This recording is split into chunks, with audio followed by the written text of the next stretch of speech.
State versus Dwayne Thompson, CR 16-421, breaking or entering, theft of property, several counts. He also has 16-420, 16-401, 16-399, 397, and 270.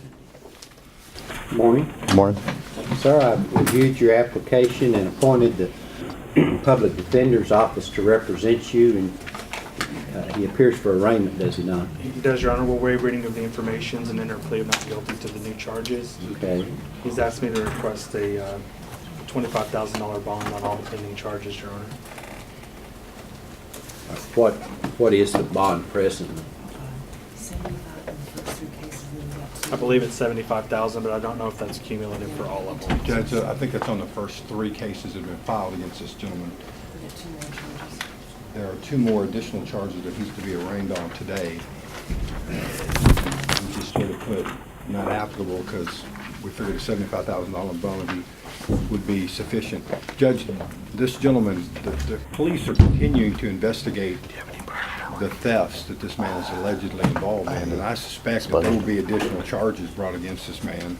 He may want to sit in jail long enough for them to figure out who all got stolen from, so that I mean, obviously, this man has stolen enough stuff to fill up a... cooperated with CID, and they said they were well, at least supposed to help me get my 3 bond on storage units, and we're having a dickens of a time trying to figure out who it belongs to.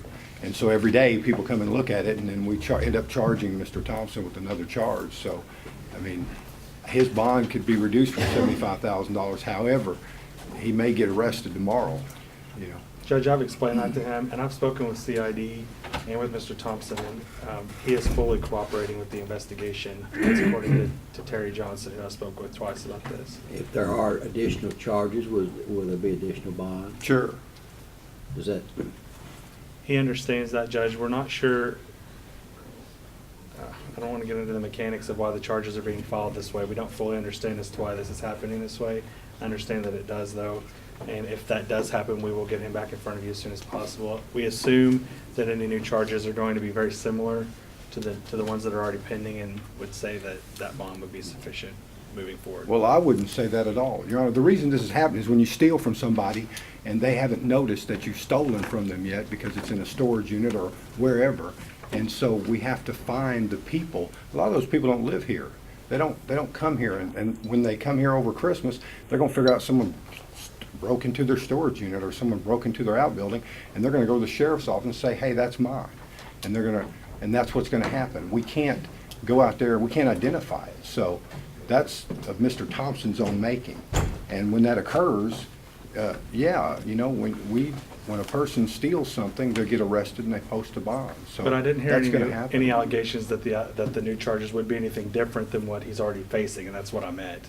So. Well, I agree with that, Yeah. but the thing is that I can tell you right now that, at least based on my conversations with CID, there are 2 more charges that I think will be filed in the next 3 or 4 days, so, Well, I mean, 4 of the 6 present cases are on Division 1, so we'll transfer the other 2 cases, if it's Reverend Judge Webb, to Division 3. I was looking at a number, Division 3. And I'm going to leave the bond where it's at right now. We'll come back to it at a later date once we're further along in the investigation. Judge, could you set a reappearance date? Sure, certainly.